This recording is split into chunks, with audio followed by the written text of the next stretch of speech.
may or may not know about Dame Esther Rantzen, a highly accomplished figure in British broadcasting and philanthropy. She hosted the popular BBC One show That's Live for 21 years, from 1973 to 1994. And what's more compelling is her pioneering investigative journalism tackling social issues.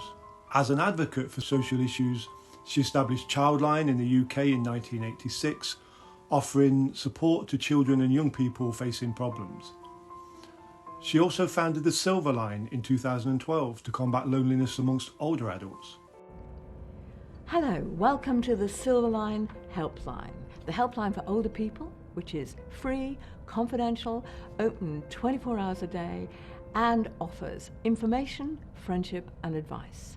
So, if you'd like to talk to someone with something in common with you, someone who wants to hear your views, someone who is looking forward to talk to you, please ring us.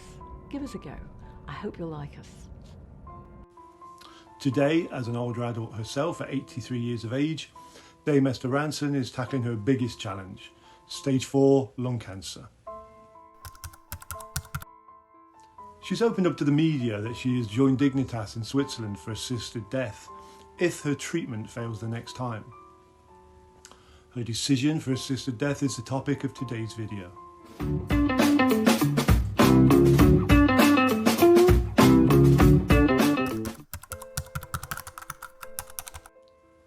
Assisted death refers to the practice of an individual with a terminal illness or in extreme pain choosing to end their life in a controlled and dignified manner, often with the assistance of a healthcare professional.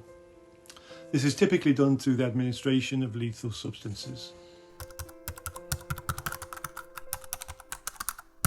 Well, for various reasons, often due to the unbearable pain and suffering caused by a terminal illness, such as cancer, a desire to die with dignity or to avoid prolonged suffering for themselves and their families, such as dementia.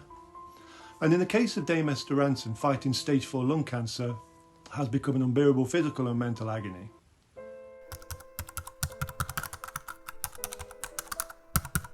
Well, from a moral standpoint, the concept challenges traditional beliefs about the sanctity of life and raises ethical questions about the role of healthcare providers. Socially, assisted death can lead to debates about value of life, especially concerning the elderly and the disabled. From a civic standpoint, there's a legal dimension involving the rights of individuals versus the state's responsibility to protect life.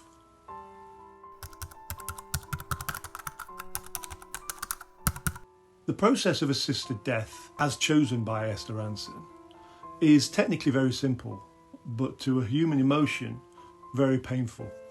Because Dame Esther Rantzen must now fly alone to Dignitas in Zurich, as it's criminal by UK law to assist a person to die. Otherwise, a person is administered lethal chemicals to pass them into a coma where they will eventually die. The person is obligated to do the fatal dose themselves. If the person is not capable to administer the dose, they must have an existing intravenous entry point when they arrive at Dignitas, because doctors at Dignitas simply dispense the lethal dose, which is not sold elsewhere. According to the official Dignitas website, as of 2017, Dignitas charged its patients 7,000 Swiss francs for preparation and death assistance, or 10,500 Swiss francs in case of taking over family duties, including funerals, medical costs and official fees. Dignitas have been known to waive certain costs where there is shown hardship. Although Dignitas is a non-profit organisation, according to Swiss law, its secrecy regarding its finances has prompted criticism from certain quarters. Indeed, assisted death is costly, and not everyone is a TV icon like Dame Esther Rantzen, or has the ability to afford to fly to Switzerland, which is why governments worldwide have to consider passing a law to ensure affordability for the terminally ill who would like to control their death, if that's what they want. And when you consider the cost of Dignitas is 10,500 francs, which works out to about 7,000, 8,000 pounds, something like that. It's only 3 times the amount of cost for a normal funeral.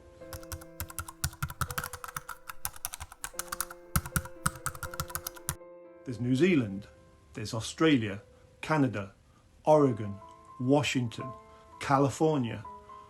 These are some of the locations where assisted death programs are functioning by law.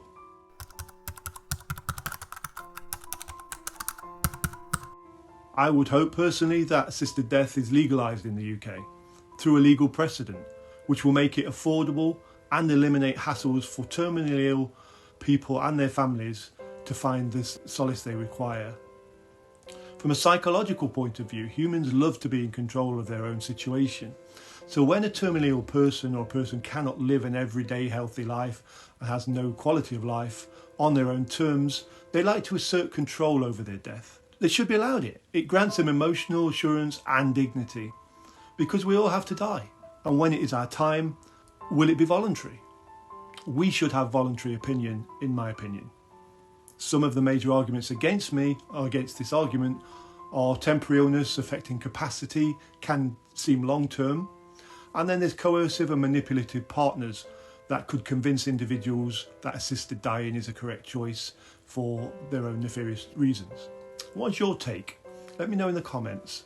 Thank you for watching. I hope you've learned something from this, and I'll see you in the next video.